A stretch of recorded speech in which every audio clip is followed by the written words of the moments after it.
नमस्कार मेरे प्यारे विद्यार्थियों, मैं हूं Rakesh Kumar Sharma, university gold medalist और आप हैं मेडल स्कॉलर चैनल पर। विद्यार्थियों, आज हम पढ़ेंगे राजभाषा अधिनियम 1963 जो संशोधित हो चुका है 1967 में। विद्यार्थियों, बहुत इंपॉर्टेंट सेशन है क्योंकि इससे हर एग्जाम में प्रश्न आता है और अक्सर विद्यार्थी इस प्रश्न को गलत करके आते हैं। आज के बाद जो मेडल स्कॉलर पर विद्यार्थी होगा उसके इससे बनने वाले प्रश्न गलत नहीं होंगे, क्योंकि ये आता है IIT हिंदी ऑफिसर के एग्जाम में, जूनियर सीनियर हिंदी ट्रांसलेटर में, RPSC first grade second grade में, RSSB के एग्जाम्स में, UGC नेट में, साथ ही राजस्थान पुलिस SI में। इसके अलावा जो विद्यार्थी KVS, NVS, एक्लेव स्कूल के लेक्चरर के एग्जाम देते हैं वहां भी पूछे जाते हैं इससे संबंधित प्रश्न। आज हम बस एक वीडियो और इस टॉपिक की टेंशन हमेशा के लिए खत्म कर देंगे विद्यार्थियों। शर्त यह है कि उसे आपको ध्यान से देखना और सुनना होगा। तो चलिए विद्यार्थियों, शुरू करते हैं राजभाषा अधिनियम 1963 संशोधित 1967। विद्यार्थियों, राजभाषा अधिनियम 1963 संशोधित 1967 को इससे पहले आपने इतने डिटेल वे में नहीं पढ़ा होगा।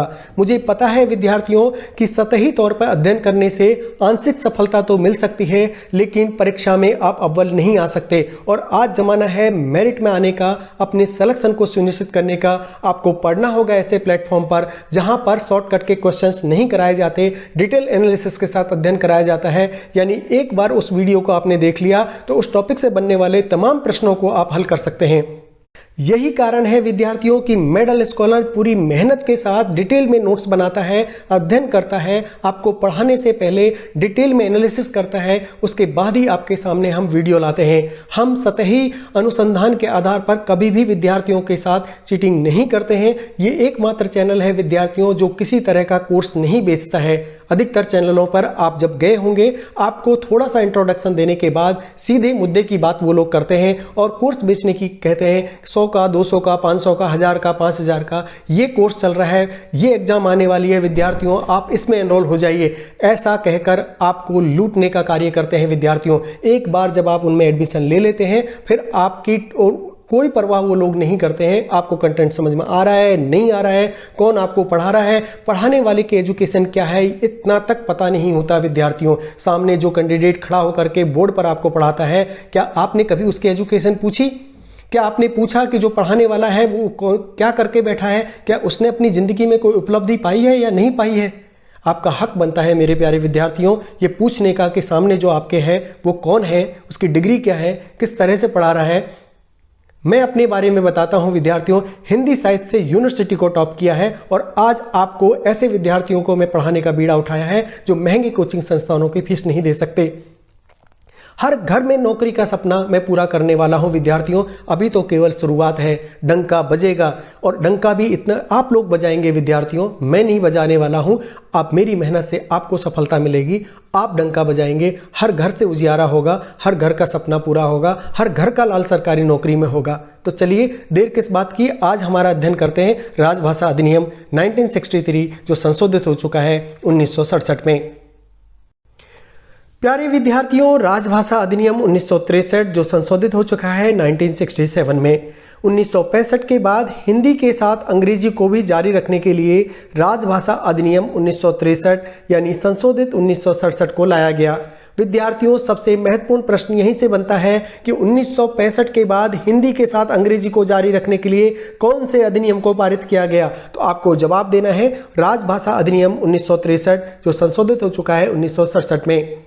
अधिनियम की संख्या क्या थी? 19 यानी 19 नंबर का यह अधिनियम था। संसद से पारित कब हुआ? 10 मई 1963 को। लागू हुआ 26 जनवरी 1965 को और इसमें कुल धाराएं हैं 9, धारा 1 से 9 तक। विद्यार्थियों, बहुत छोटा अधिनियम है लेकिन बहुत इंपॉर्टेंट भी है। एग्जाम में बनने वाले प्रश्न इसकी धाराओं से संबंधित आ सकते हैं या पूछा जा सकता है अधिनियम संख्या, संसद में पारित की दिनांक या लागू होने की तारीख, कुछ भी पूछा जा सकता है। लेकिन मेडल स्कॉलर का विद्यार्थी जब पढ़ता है तो पूरी डिटेल एनालिसिस के साथ पढ़ता है। एक भी प्रश्न को हम छोड़ेंगे नहीं, प्रश्न को पहचानेंगे और कर देंगे उसका धुआं धुआं। तो चलिए विद्यार्थियों शुरू करते हैं धारा 1 से जो कहती है संक्षिप्त नाम और प्रारंभ के बारे में। संक्षिप्त नाम है राजभाषा अधिनियम 1963 और प्रारंभ है 26 जनवरी 1965 को। विद्यार्थियों, धारा 2 जो इस अधिनियम की है वो कहती है परिभाषाओं के बारे में, यानी हिंदी का अर्थ इसमें दिया गया है और जिसकी लिपि देवनागरी है ऐसा कहकर हिंदी से परिचय किया गया है। विद्यार्थियों, धारा 3 संघ और संसद में अंग्रेजी भाषा के प्रयोग से संबंधित है। विद्यार्थियों, संविधान के प्रारंभ से 15 वर्ष की समाप्ति तक हिंदी के अलावा अंग्रेजी भाषा बनी रहेगी, ऐसा हमने प्रावधान किया था। संघ और राज्य की भाषा अलग है तो अंग्रेजी में पत्राचार होगा, लेकिन अंग्रेजी बाध्यकार नहीं होगी। ऐसा धारा 3 के अंतर्गत कहा गया कि संविधान के प्रारंभ से 15 वर्ष की समाप्ति पर भी हिंदी के अलावा अंग्रेजी भाषा बनी रहेगी, और यही हिंदी पर सबसे बड़ा प्रहार भी था। अगर ये प्रावधान ना किया होता ना विद्यार्थियों, तो आज राजभाषा बन चुकी होती हिंदी, सरताज बन चुकी होती भारत की प्यारी भाषा हिंदी। लेकिन इस अधिनियम की वजह से आज भी अंग्रेजी का बराबर से वर्चस्व बना हुआ है। तो यही कारण है एग्जाम में आपसे पूछा जा सकता है कि राजभाषा अधिनियम की ऐसी कौन सी धारा है जिसमें प्रावधान किया गया कि संविधान आज़ादी के 15 वर्ष बाद भी हमें अंग्रेजी को हिंदी के साथ साथ पत्राचार की भाषा बनी रहेगी, ऐसा प्रावधान था। तो वो थी धारा 3। धारा 4 के अंतर्गत कहा गया विद्यार्थियों राजभाषा समिति, संसदीय राजभाषा समिति के बारे में। बहुत इंपॉर्टेंट फैक्ट यहाँ से बनते हैं धारा 4 से, और प्रश्न अधिकतर देखने को मिलता है धारा 4 से। गठन के बारे में बताता है जनवरी 1976 में इसकी उपसमितियां थी 3 और बैठक हुई 3 महीने में। केंद्रीय हिंदी समिति के अध्यक्ष होते हैं प्रधानमंत्री, और राष्ट्रपति की पूर्व मंजूरी से एक राजभाषा समिति गठित होगी, ऐसा इसमें प्रावधान था। तो यहाँ जो प्रश्न बनता है विद्यार्थियों वो है कि राजभाषा अधिनियम को पारित करने के लिए कितनी उपसमितियां बनी थी?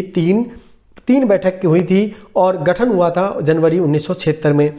सबसे इंपॉर्टेंट प्रश्न है विद्यार्थियों कि केंद्रीय हिंदी समिति के अध्यक्ष कौन होते हैं? तो इसके अध्यक्ष होते हैं प्रधानमंत्री।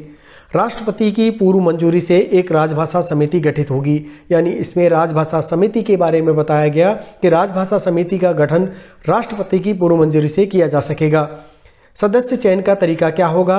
वो होगा अनुपातिक प्रतिनिधित्व प्रणाली में एकल संक्रमणीय मत द्वारा, और बैठकों का निरीक्षण तृतीय उपसमिति करेगी। नगर राजभाषा क्रियान्वयन समिति के अध्यक्ष नगर का वरिष्ठ अधिकारी होगा, यानी हिंदी से रिलेटेड हर शहर में एक राजभाषा कार्यान्वयन समिति बनेगी जिसके अध्यक्ष होंगे नगर के वरिष्ठ अधिकारी। और कर्तव्य क्या होगा इसका? राजकीय कार्यों में हिंदी के प्रयोग की प्रगति और सिफारिश करना। प्रतिवेदन किसको दिया जाएगा? राष्ट्रपति को दिया जाएगा। राष्ट्रपति इस प्रतिवेदन को संसद के दोनों सदनों में रखवाएंगे और राज्य सरकारों को भी भेजा जाएगा। तो आपने देखा विद्यार्थियों, जो राजभाषा समिति है बहुत इंपॉर्टेंट समिति है, वो अपना प्रतिवेदन राष्ट्रपति को देती है। राष्ट्रपति इस प्रतिवेदन को संसद के दोनों सदनों में रखते हैं और उसके बाद राज्य सरकारों को भी भेजते हैं। वर्ष 1976 में गठित संसदीय राजभाषा समिति के अध्यक्ष तत्कालीन गृह मंत्री थे श्री ओम माथुर, यानी अभी जो इसके अध्यक्ष होते हैं वो होते हैं प्रधानमंत्री। लेकिन वर्ष 1976 में जब पहली बार संसदीय राजभाषा समिति गठित हुई थी उस समय इसके अध्यक्ष जो थे वो थे गृह मंत्री श्री ओम माथुर। तो एक्सेप्शनल केस है और क्वेश्चन वहीं से उठता है जहाँ एक्सेप्शन होता है। इसी तरह संसदीय राजभाषा समिति की आलेख साक्ष्य उपसमिति प्रतिवेदन का ड्राफ्ट तैयार करती है, यानी प्रतिवेदन का ड्राफ्ट कौन तैयार करती है? कौन सी समिति करती है? वह है आलेख साक्ष्य उपसमिति। पूछा जा सकता है संसदीय राजभाषा समिति की एक उपसमिति होती है आलेख साक्ष्य उपसमिति, यानी वो कमेटी जो है उपसमिति जो है संसदीय राजभाषा समिति के अंडर में काम करती है और उसका नाम है आलेख साक्ष्य उपसमिति, और वो प्रतिवेदन का ड्राफ्ट भी तैयार करती है जो राष्ट्रपति के पास जाता है। अब बात करते हैं विद्यार्थियों धारा 5 की, जो कहती है केंद्रीय अधिनियमों का हिंदी अनुवाद, यानी जो सेंट्रल रूल रेगुलेशन जो अधिनियम आते हैं सेंट्रल गवर्नमेंट के, उनके हिंदी अनुवाद के बारे में बात करती है धारा 5 राजभाषा अधिनियम 1963 की। शासकीय राजपत्र तथा केंद्रीय अधिनियमों का हिंदी अनुवाद शासकीय राजपत्र और केंद्रीय अधिनियमों के द्वारा हिंदी में किया जाएगा। विधेयक जो संसद में प्रस्तुत किए जाते हैं उनका अंग्रेजी के साथ साथ हिंदी में भी अनुवाद या संस्करण हुआ, ऐसा प्रावधान किया गया धारा 5 के अंदर। यानी जितने भी रूल रेगुलेशन संसद से पारित होंगे सभी को अंग्रेजी के साथ साथ हिंदी में भी ट्रांसलेट किया जाएगा।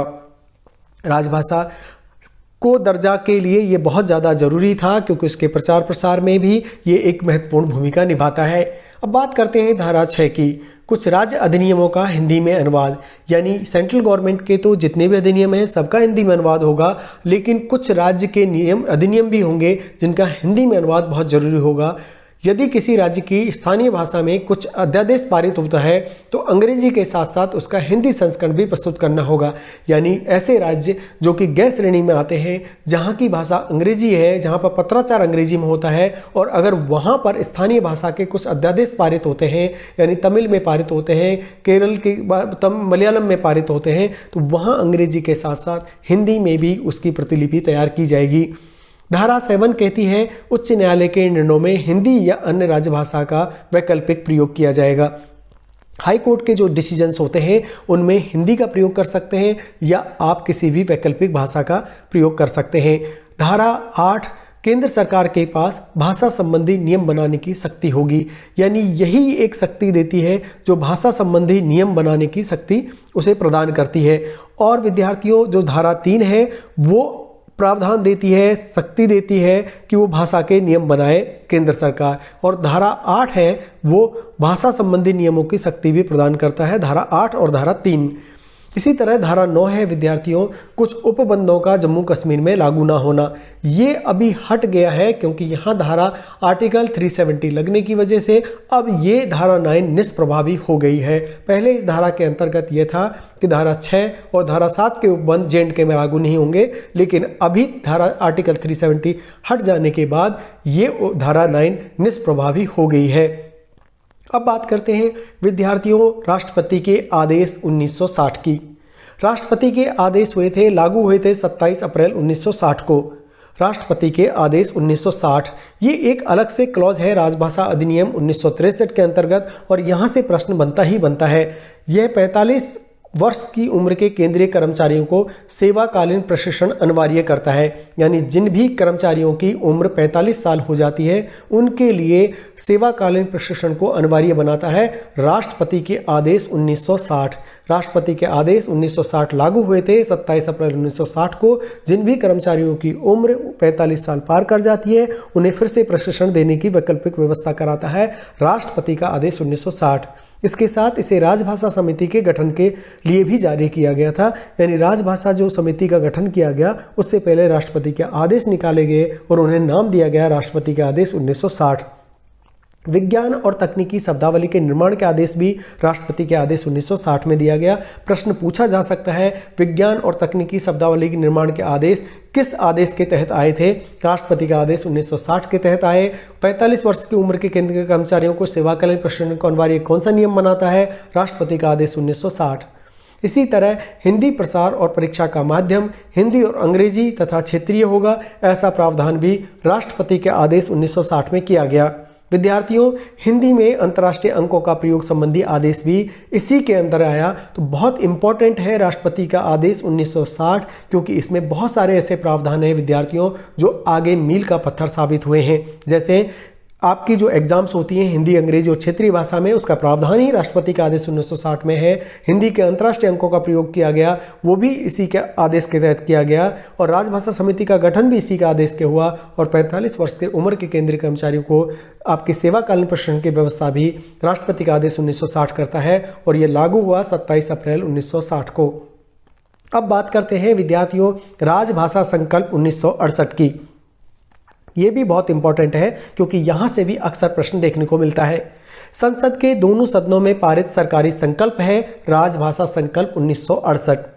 अनुच्छेद 343 के अनुसार संघ की राजभाषा हिंदी रहेगी, ऐसा प्रावधान था राजभाषा संकल्प 1968 में। संविधान की 8वीं अनुसूची में हिंदी के अतिरिक्त अन्य 21 मुख्य भाषाओं के विकास के लिए भी प्रयास संकल्प किया गया राजभाषा संकल्प 1968 में।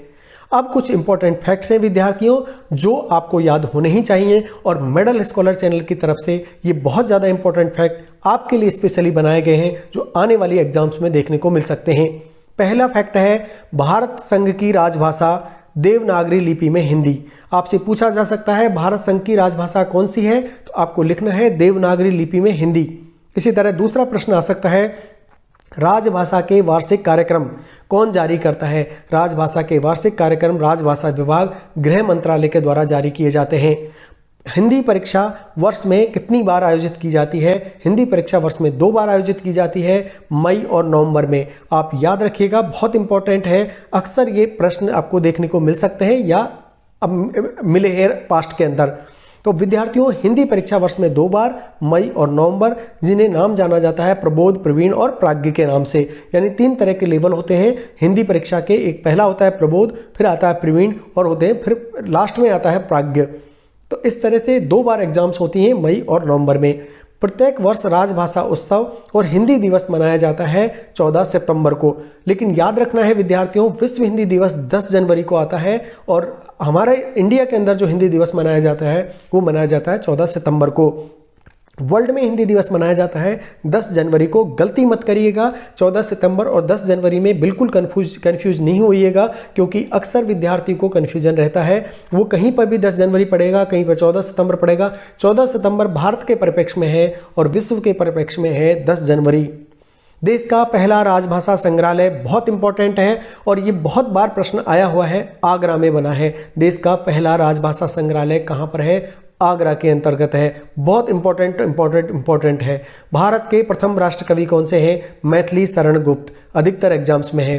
देवनागरी लिपि का सर्वप्रथम प्रयोग गुजरात के नरेश जयभट्ट के एक शिलालेख में मिलता है। ये प्रश्न आपको आरपीएससी की किसी भी एग्जाम में देखने को मिल सकता है विद्यार्थियों। मेडल स्कॉलर की तरफ से आपको ये गिफ्टेड क्वेश्चंस हैं जो कि आपको बाकी विद्यार्थियों से आगे रखेंगे। विद्यार्थियों, मैं फिर से इस क्वेश्चन को रिपीट करता हूं।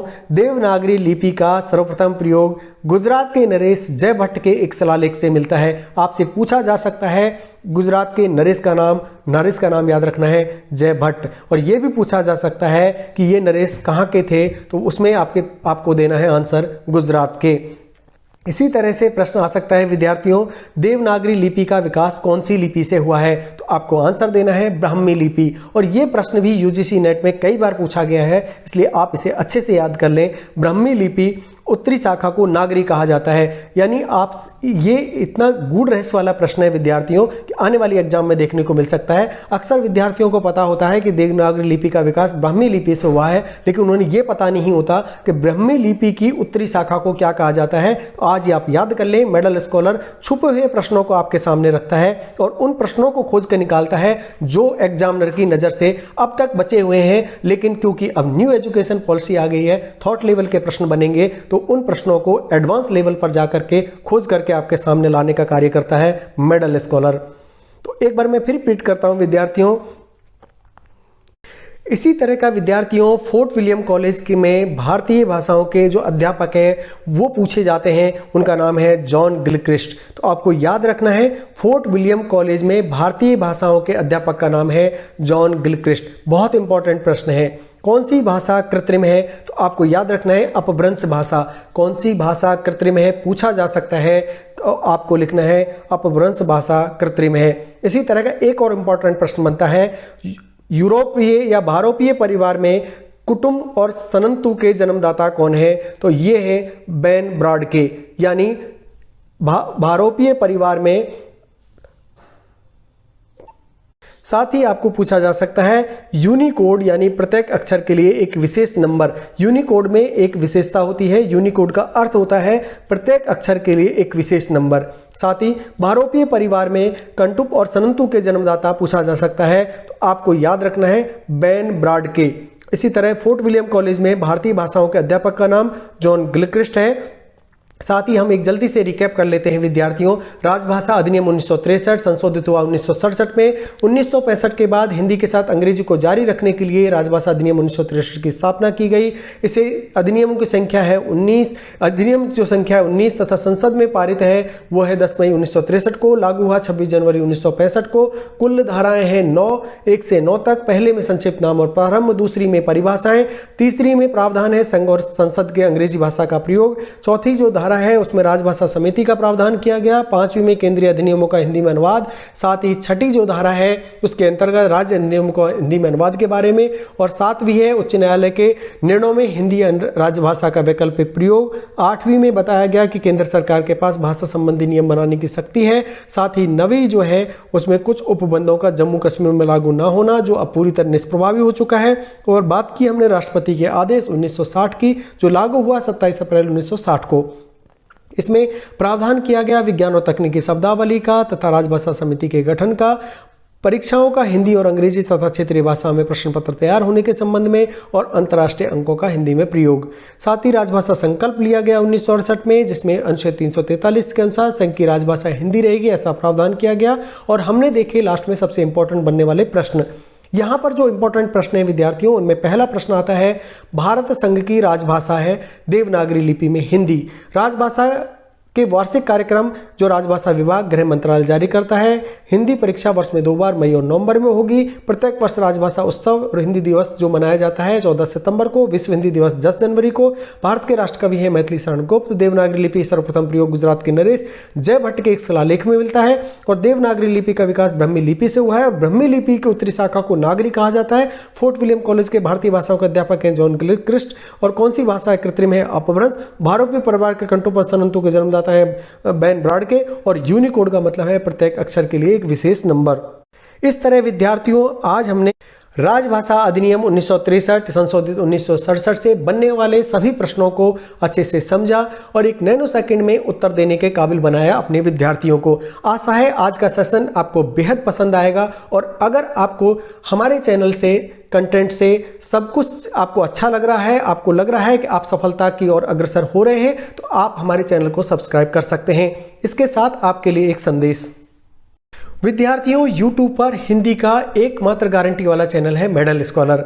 ये चैनल आपको रामचरितमानस बालकांड, बिहारी, कफन, पुरस्कार, कबीर ग्रंथावली और हिंदी व्याकरण के साथ हिंदी साहित्य में एक वीडियो के अंदर 40% की गारंटी प्रदान करता है। साथ ही हम तैयारी कराते हैं IIT non academic staff recruitment के रिलेटेड। बहुत सारे IITs के पेपर हमने सॉल्व कराए हैं। साथ ही हिंदी ट्रांसलेटर के लिए भी हमने एक सीरीज शुरू की है, जिसमें द्वितीय प्रश्न पत्र के अंतर्गत आने वाले बहुत सारे निबंधों को सॉल्व किया है। साथ ही पिछले साल के प्रश्न पत्र को भी हमने सॉल्व किया है, और हम हिंदी भाषा और साहित्य के इतिहास को आपको पढ़ा चुके हैं। और हमारी तैयारी इस ओर अग्रसर हो रही है, जिससे हिंदी के हर कंपटीशन को आप फाइट कर सकें, साथ ही दे सकें, उस मुकाम पर पहुंच सके जहां पर आप सफलता का झंडा फहराएंगे। मेडल स्कॉलर का नाम ऊंचा होगा तो केवल आपके सफल होने से। आपकी सफलता में ही हमारी सफलता है। इसी आशा और विश्वास के साथ आज मैं अपनी वाणी को विराम देता हूं। बहुत बहुत धन्यवाद दोस्तों।